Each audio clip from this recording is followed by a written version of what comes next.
and welcome to a campaign conversation with Dr. Shashi Tharoor.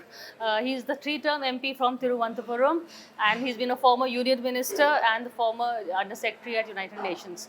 Welcome to this conversation. Hello Priya, how are you? Good to see you here. First of all, I must ask you, Thiruvananthapuram is the last legacy seat of the Congress. You know, with Amethi having fallen and Sonia Gandhi not contesting. It's actually not a legacy seat of the Congress. The two elections before me were won by the communists. So it's a Shashi Tharoor legacy seat. I don't know if it's a legacy yet. I'm not quitting, so there's no legacy to pass on yet. I'm trying to fight to hold on to the seat. The last couple of elections, the BJP came second. So the communists are the ones who have slipped in the Lok Sabha election. Though paradoxically, they do much better than us in the assembly elections. One of these curious phenomena. But that's because the Kerala voter understands that this election is about who's going to rule India. And the local assembly election is about much more local issues and who's going to control the state. So that's perhaps why. But the last two elections, the communists came third, having held the seat earlier. The BJP came second, and I've been holding the fourth. So I'm hoping the same will continue this time. From what I've been seeing of the way the campaign has been evolving, I would say that we're looking at a repeat of 2019 rather than the period when the communists were a major force to reckon with. Well, the BJP is taking this election very seriously. They fielded a very high-profile candidate against you, you know, in terms of a current union minister. In fact, their candidate... Soon to be former, but that's all. Soon to be former, okay. That means I'm not getting an interview with Rajiv Chandrasekhar anytime soon. But in terms of, you know, the campaign the BJP is running, they're saying if you elect Rajiv, you elect a union minister. If you vote for Shashi Tharoor, you're voting for an opposition MP. That's exactly their message. And it's a kind of message that appeals to some people in a capital city. Because there are people who like to be associated with power, who feel that asking a minister for certain favors will get guaranteed delivery, and so on. Their memories are short because the fact is not only did I do a lot when I was a minister, but I've continued doing a lot for a lot of people, even despite not being a minister, because fortunately I do continue to have some decent relations and influence in the government, both at the ministerial level and with the bureaucracy. And a lot of them have issues involving our embassies abroad or things like that, where somebody who can help them has helped them. That's namely me. So I do find it, you know, somewhat more, shall we say, self-indulgent on their part to think that, you know, they'll gain a minister this time. But there's also another miscalculation there, which is the BJP isn't coming back to power and therefore they're not going to be forming the ministry. So whether they vote for this gentleman to be a minister or not, I'm not sure they're going to be getting one. That's the real challenge we have here, is in trying to wake people up to the fact that the old narrative the BJP was peddling of Ab Ki Baar, 400 Par and so on, was complete hype and propaganda, unconnected to reality, and that if anything, they're staring at losing their majority imminently. If you look at the basic facts, common sense tells you to begin with that in at least 9 to 11 states, they had already maxed out their potential in 2019 and they could only go down. I mean, in other words, 6 states where they won every single seat, 3 states, 3 states where they won one, they conceded only 1 seat. That was Madhya Pradesh, Karnataka and Bihar. 1 seat won by the Congress in each place. And then in a couple of other states, they had exceeded their previous performances, both Bengal and Maharashtra being a case. UP, they're hopeful of improving their performance, especially with the Yogi Modi. 64 earlier, and they're only fighting 74 now. So how much can they improve by? We'll wait and see. I don't think you should write off Samajwadi and Congress totally in that equation. So my own view right now is that if you look at those numbers of 2019, in all the states where the BJP is strong, the only way they can go is down. And in some cases, they're going down spectacularly. For example, in Karnataka, we had won only 1 seat. A poll came out 2 days ago showing Congress winning 17 states. Another poll comes out today showing 20 seats. So where is the BJP in Karnataka? Telangana, we won 2 seats last time. This time one poll showed 10 seats, another poll is showing 12 seats. So we're on the upswing. They're going down. And I must say that I don't see much chance if they drop below 250. I don't see much chance at all of their actually finding allies. As it is, we've seen the humiliating spectacle of a ruling party going on bended knee to the Akali Dal and the Biju Janata Dal and being spurned by both, being told we don't need you, and they're announcing unilaterally we don't need allies, we're going to run on our own. And then you see the humiliating spectacle of a government like this forced to freeze the bank accounts of its biggest rival, forced to apparently take the most amazing decision of locking up the head of a national political party in the middle of an election campaign. I mean, these are not practices you associate with democracies, but it shows you how much panic and fear has set into the BJP. I'm going to talk to you about the ED case, the use of ED also after that. But before that, what about the Congress? You've had people jumping ship also. High-profile people have left. We speak even today, Sanjay Niruparam has left. And everybody is accusing they go back to the Congress being ruled by one family, no democracy, etc., etc. Issues that, if I could raise in your campaign. Let me say to begin with that it's been not at all unusual in Indian elections that around the time of an election there's ferment, but in both directions. We've never had a sitting MP quit the Congress. We've actually now had two sitting MPs, one in Haryana and one in Bihar, leave the BJP and come to the Congress. And you folks don't make a big story of that. I must say the media seems to focus selectively on Congress losses and not focus at all on BJP losses. And that too, BJP losses to the Congress. Both these sitting MPs have come to the Congress party. So I will say to you that as far as I'm concerned, this is a phenomenon of Indian politics. People do come and go. And in some cases, it may be for genuine reasons of principle or conviction, which we've seen in the case of these MPs. Or for that matter, just yesterday, the head of the BJP SC/ST or Dalit cell in Tamil Nadu quit his party in protest, saying that even though I'm the head of the Dalit thing, I'm convinced the BJP does not know how to respect Dalits. And he's gone off and joined the ADMK. So when all these things happen, it gets not even making a ripple in the national media. Whereas when somebody leaves, some person who's not won an election in living memory, leaves the Congress party, it's big headlines, Congress is falling apart. No, Come on. You had people close to Rahul Gandhi leaving the party. That means either he chooses his team very badly, which you may agree with me secretly, or the fact is that he's not being able to, keep his flock together. Look, the identities of those who've left are, I think one thing we see in common with all of them is that none of them has won a recent election. You've got people who either have contested and lost the last few elections, or people who simply haven't been entrusted with a major responsibility like fighting for an MP seat. So I think you've got to understand that it's not the same thing as a couple of sitting MPs leaving. There's a different order of magnitude.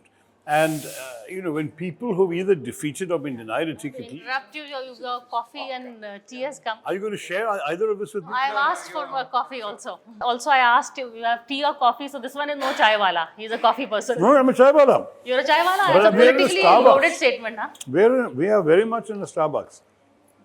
That was your choice, not mine. And in a Starbucks, you may as well have coffee. No point going to a steakhouse and ordering a salad, as they say. Same logic. So here is someone who knows his brands, which is why I want to ask you, why is the Congress as a brand not doing as well as the BJP? You're asking an MP who's fighting in the South, where the Congress is still a superb brand, highly successful, means a lot to people. You go on the street, Priya, you'll find, if you talk to 10 people at random, at least 5 will tell you that their loyalty is to the Congress. And so it's really a worthwhile brand. In the South, yes. But which is why we see, are you a little worried about the push that the BJP is making in the South and in your seat also especially? Because Rajiv Chandrasekhar in that sense is he is coming with the whole, track record. He seems to have come with a rather amazingly large army and extremely well funded, about which the less said the better. But having said that, the truth of the matter is, in the end, what matters is what people vote for. And everything that I'm seeing in my, so far, 3.5 weeks, almost 4 weeks of campaigning, has been the same sort of reaction from the general public that I've been getting in the 3 previous elections I've won. There is still a great deal of affection for me and a great deal of personal connect, which I'm very happy to take forward. So the BJP is really counting on Rajiv Chandrasekhar to break that jinx of Kerala and, win that doorway into the state. Yeah, he's been making an amazing number of lavish promises. And claiming all sorts of incredible things that he's going to do for Trivandrum, many of which are not in the competence of an MP, they're the competence of the state government in some cases, and the competence of various ministries who have already given in writing in the Lok Sabha and in letters to me that they can't do it because they claim they don't have any funds to give the state to do the things that Rajiv is promising. But all that apart, there is a fundamental issue here, which is that it's all very well for him to make promises. But the BJP has made 3 promises to Kerala in the last 10 years, and they've broken all 3 of them. They promised an AIMS to Kerala. There is no AIMS in Kerala yet. They promised, in response to my request, the Ayush minister came here and promised a national university for Ayurveda. They finally established one in Gujarat. Then, again in response to my request, we have a National Institute for Speech and Hearing here, the only one in the country, which is for kids who can't speak and hear, for them to study in. That institute, the government promised in their official budget document of 2015-16 and in the budget speech that they would upgrade it to a national university of disability studies. I was thrilled. It was a wonderful, wonderful announcement, and that too on the floor of Parliament. After a year or two, they don't keep the promise. I keep reminding them. They go and establish this national university in the northeast. 3 promises, all 3 broken. And the fact is, on that basis, why should anyone in Kerala trust any promise made by the BJP? The BJP's track record is literally 0 in keeping their word to Kerala. So why should Keralites trust any promises made by a BJP candidate here? You know, you're facing 2 levels of opposition. One is from the state is also with the left, and the center is with the BJP. That's right. So it's been a rough few years when we've been in opposition in both places. But I've held my own, and I think I've got a few things done despite that. And we'll see how much more we can get done, because I certainly expect that we're going to change the government in Delhi in 2024, and we're going to change the government in Trivandrum, the state government, in 2026. So we'll have plenty of opportunities to set all that right, Priya. And you're having a lot of fun in your campaign, which is what I like. I've been following you today. You know, you were riding around in an auto today. You took a ride there, and then you've been meeting writers. You've been meeting different people, and there is, you know, it's not just politics. There's a lot of reaching out and connect that you have. Yeah, because, you know, the pure politics part of politics is something which is often very less satisfying. Tomorrow onwards, we start what we call the Paryarnam, which is in Hindi is the Paryatan. Get on an open vehicle and you travel, and every 200 meters or so you stop at some street corner, address the few people who've gathered there, receive some shawls from them, and you give some of them back, and that sort of stuff. And then you move on to the next stop. And you do 100 stops a day, and you have to shout yourself hoarse, giving your message. And you do that non-stop, because we have 7 assembly constituencies, 14 blocks. That's 14 days of Paryatan, and there'll inevitably be some extra spillovers into other days, because we'll have a time when, you know, somebody else comes to campaign for me, and therefore I go out with them and address a press conference or whatever, or accompany them somewhere. And because of all of that, we are looking at a situation where you're doing a lot of that conventional politics. So in the lead up to the campaign, I want to do some non-political things, which I have not always found the time to do. My first election campaign was 3 weeks flat. The last one, if I remember right, was 5 or possibly 6. This, from the day my candidacy was announced on the 10th of March, going on the 26th of April, is almost 7 weeks. And that means that I'm looking at the longest campaign of my 4 terms so far. So I said, let's use some of this time. I went to college campuses, which I've not always been able to do, because it started early enough that I was able to do it before the campuses all closed, 4 or after the exams. And I was able to meet lots of kids at random in, you know, physics students in their labs, students in the music school, students doing economics, people just wandering around the campus, philosophy students studying under a tree, you name it, I did all of this stuff. It was indeed a lot of fun engaging with people, telling them why I thought they should think of voting for me, and the exchanges were good. I went to one campus and there was an impromptu volleyball match going on amongst girls, by the way, and they asked me to play, so I had never played volleyball. I gave one of those whacks and it actually landed diagonally right in the corner where they couldn't hit it back, and suddenly I felt like a champion. So all of this fun has also been part of the campaign. I was looking at your brochure, and what I find very interesting is this is really brand Shashi. I mean, you're fighting this campaign really on your identity. I think perhaps you are more popular than the Congress in the state over here.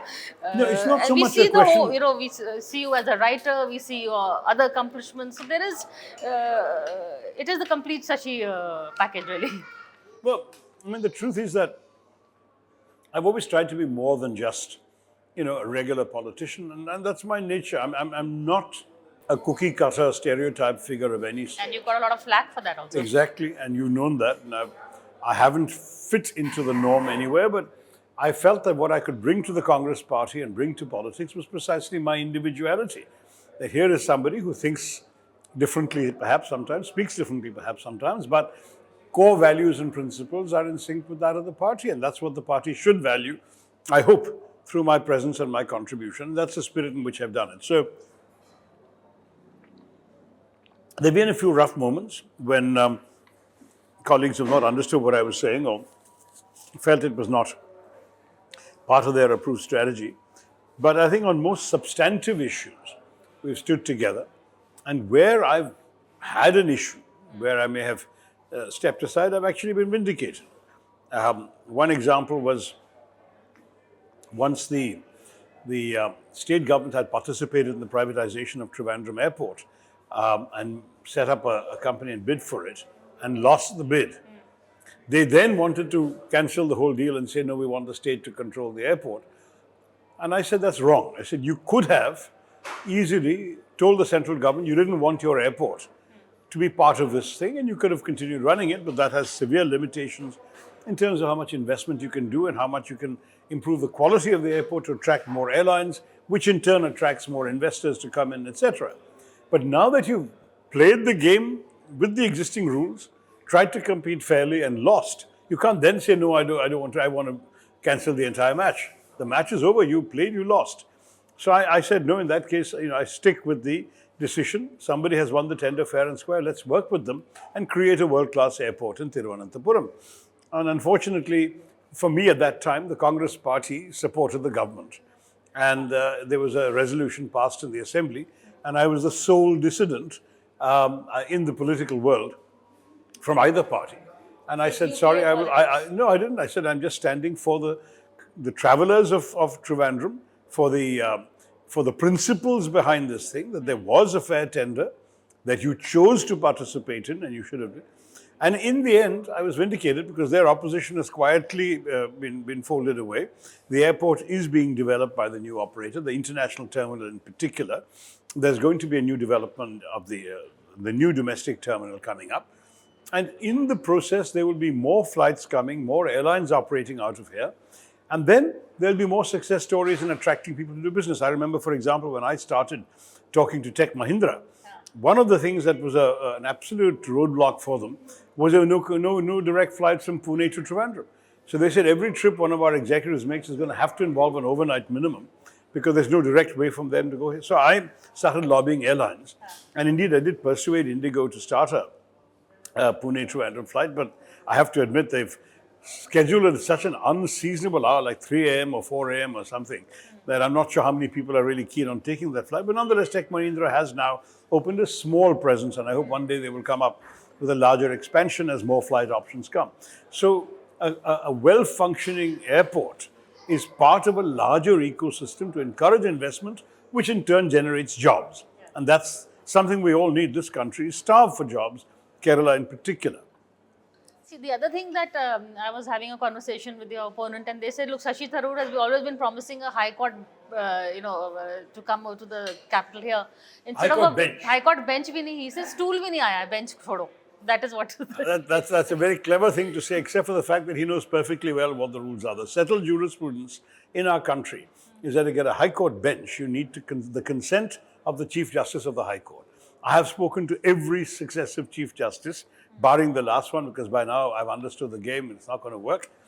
And the Chief Justice always says, look, I'm not an individual, I represent an institution, so I need the consent of all my fellow judges.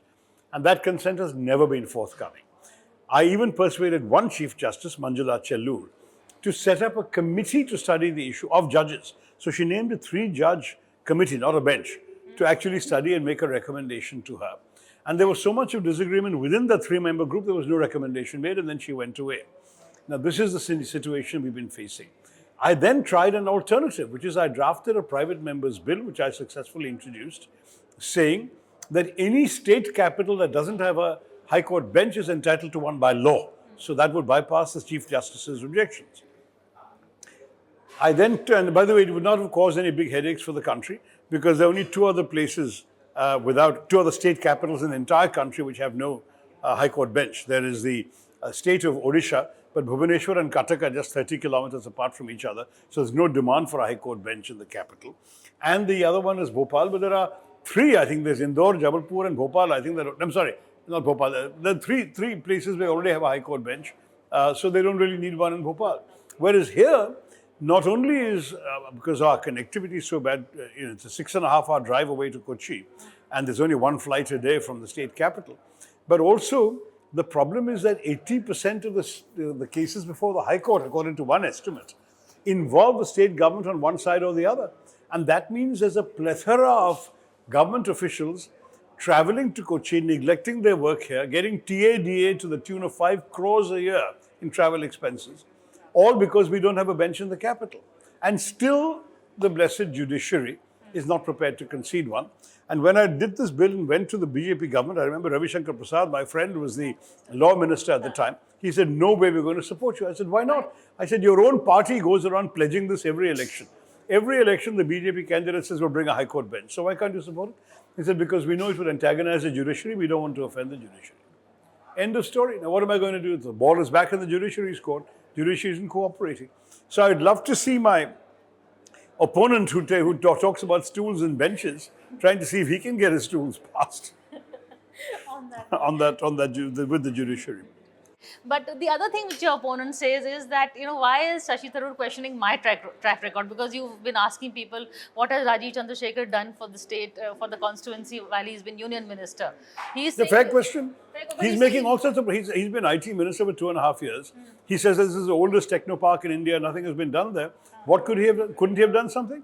I mean, after all, what is the job of... When I was minister of HRD for just 1 year, 1 year and 3 months, I brought a significant number of educational offices to Trivandrum. I brought the regional center of the CBSE, the regional center of the AICT. I brought 2 other, the regional center of the Kendra Vidyalaya. And the reason I did all this is because these were needed in this region, in this part of India. There was no office for these things. And there was no reason, it seemed to me, why people from Kerala had to travel all the way to Bangalore to get work done in any of these departments when you could have a regional office in Kerala. And so, as a minister, took that decision, made it happen. What has Mr. Chandrasekhar done as minister to bring anything to Technopark? Has he used his wanted connections to bring companies, international firms, nothing? I brought in Oracle by actually setting up a video conference with the then CEO, persuading them to invest in the Technopark. They've got a very successful presence now. I spoke to Nissan's governing body. There were a few French mother tongue members to make a decision. I was tipped off that they would appreciate a pitch on Trivandrum in French, which I did, and that helped make the favorable decision. As I mentioned Tech Mahindra earlier, I initiated the Taurus Downtown project, which is now Technopark Phase 3. I persuaded Ernst & Young, which had decided to close their small presence here, to stay on and expand it. And the result is, in my time, Technopark has gone from 17,500 employees to 70,000, and it's still growing. So it's not that I've been away from the Technopark and neglecting it. On the contrary, I've done a lot for it. This gentleman has actually had a portfolio that he could have used for the purpose. Has he done so? So it's all very well to come and make promises, but when you had the chance, what did you do is the question. Maybe at that time he hadn't been tipped off that he was getting this seat. Which brings me to the question of your candidature. Why did the party wait so long to announce it? Or was it a given that it would be you? And No, I think that it was always understood that the Kerala MPs would be announced in the first batch of Congress candidacies, and we were. But the Congress habitually takes its time to announce its list of candidacies. And as you know, even now there's still some candidacies to be announced. So the fact that we announced our list on the 10th of March, which goes back, as I said, almost 7 weeks before Kerala voting, is actually a bit of a record, I think, for the Congress party. not even a month full, just about... No, 7 weeks is almost 2 months, my dear.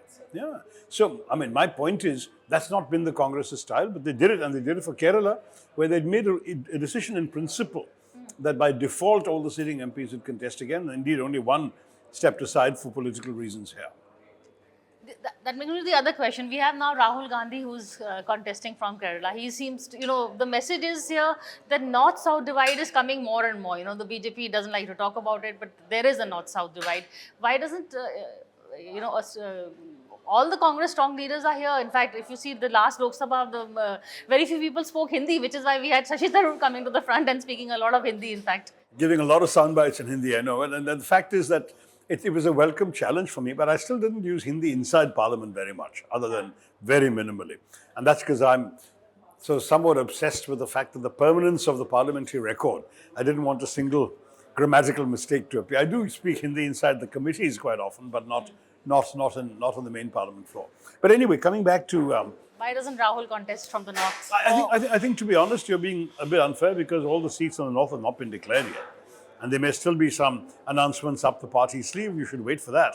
But right now, as a sitting MP, I think he was entirely legitimate in wanting to repeat himself. Why shouldn't he seek re-election from a place where he's actually been familiar with for the last 5 years?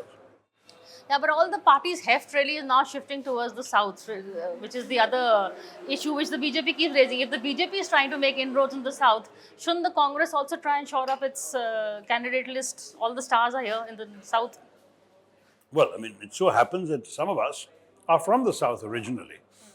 And I think it's arguable we could perhaps have contested in some other places. But, once you've worked on cultivating a constituency and established some roots there, most people will be reluctant to uproot themselves and go off somewhere. It's to Rahul's credit that he came and found himself a new sort of constituency and home in Kerala. And I think he's entirely entitled to make that happen, make that work. Okay, last two questions. One, we are in this era of personalized campaigns. I mean, if you see the campaign, as I told you earlier, what I found, it's a Shashi Tharoor campaign more than a Congress campaign. Having said that, the BJP does have a point when it says there is no prime ministerial face against Modi, because that is also a very personalized Modi campaign. You have to say, who am I voting for, and not, Well, most Congress people will say they're voting for Rahul Gandhi and Kharge Sahab as the two leaders, but there are other allies. And so, since we're talking about almost certainly an India alliance coming to power, I think it's only fair that the leaders, after the election, decide who should be the prime ministerial face. After all, we've seen this in the past. You see, the question of one individual face is a question you should ask in a presidential system, not in a parliamentary system. In parliamentary systems, you're voting for parties, principles, ideologies, platforms. That's the logic. I'm not saying that every voter thinks like that, but I am saying that's what the system requires. And therefore, in that system, what you've got is a set of parties full of experienced people, qualified people, able people, who are saying, we'll come and we'll listen to your problems and we'll find solutions and we'll do it collectively. Which is certainly a better answer than I, me, myself all the time, right? On that note, what are you going to miss? What do you look forward to during the campaign? Look, I mean, it's always a joy to reconnect with people. I find that gives me a charge. I often find myself exhausted, and then I find myself with an audience of people. I'm talking to them, hearing from them, and suddenly I forget my tiredness, and that's normal. Even though I'm no longer as young as I was 15 years ago, and I wasn't that young then. The truth is that gives me energy, and that's something I look forward to. I can't say that the very long days that loom ahead, from a very early start to a very late finish in these tours, the paryatans, the paryadnams. I'm not saying that I look forward greatly to that, but it's one way of making sure you reach every corner of the constituency and remind people that you exist, that you want their votes, and you care for them. That's the best we can do. And then we see how it goes. There are a couple of breaks in between, because we have both Eid and Vishu, which is our Hindu New Year here in Kerala. And both of those are before voting day. So there'll be 2 enforced breaks in the parade. Normally, otherwise, you do 14 days on the trot, which can be quite exhausting. This way, there will be some breaks. And also, as I said, there will be some half day off or quarter day off when, say, if Rahul Gandhi comes to campaign or one of the headquarters people come, we'll take time aside. There's a possibility that DK Shivkumar might come from Karnataka and campaign for me, I was just turning to the phone because a confirmation's expected this evening, and if he's going to come, then that'll take a couple of hours off of Paryatan to be with him. Good, yeah, and frankly, he's popular in Kerala. So we need all these good wishes from people, and we're going to push those. Well, thank you, Shashi Tharoor. We leave you on a campaign high, or at least a chocolate high. The chocolate high, and the campaign is still taking me higher with each passing day. Well, we'll come back again and celebrate. One more quick question. Someone said this is your last campaign. Is that correct? I said for the Lok Sabha, probably we will be right. Way to bury the lead. You're giving me the best part at the end. No. You asked. In an interview, I said, this is. I said two things. I said, first, it's probably time that I consider stepping aside for a younger person. Let somebody else have an opportunity. It's a challenging seat in the sense that you're right about this brand Shashi Tharoor thing. It does get me a certain percentage of votes over and above the core party vote. But the core party vote is still there. And somebody else should perhaps develop his or her brand in the region to go with that. But at the same time, I've also said never say never. And I said that, it's a classic in politics. My intention would be that this should be my last term as a Lok Sabha MP. There are possibly other challenges in politics, and there's possibly also a demand, if necessary, that I change my mind, which is why I say never. But this is my intention. The state of Kerala is going to see a lot of Shashi Tharoor in the days to come, in whichever, whether Lok Sabha or the other responsibilities that he's not telling us what he's planning in his mind. But on that note, thank you so much for this conversation, and we wish you all the best. Thank you, Priya. Thank you. Great to see you. See you. And thanks for the chocolate and the coffee.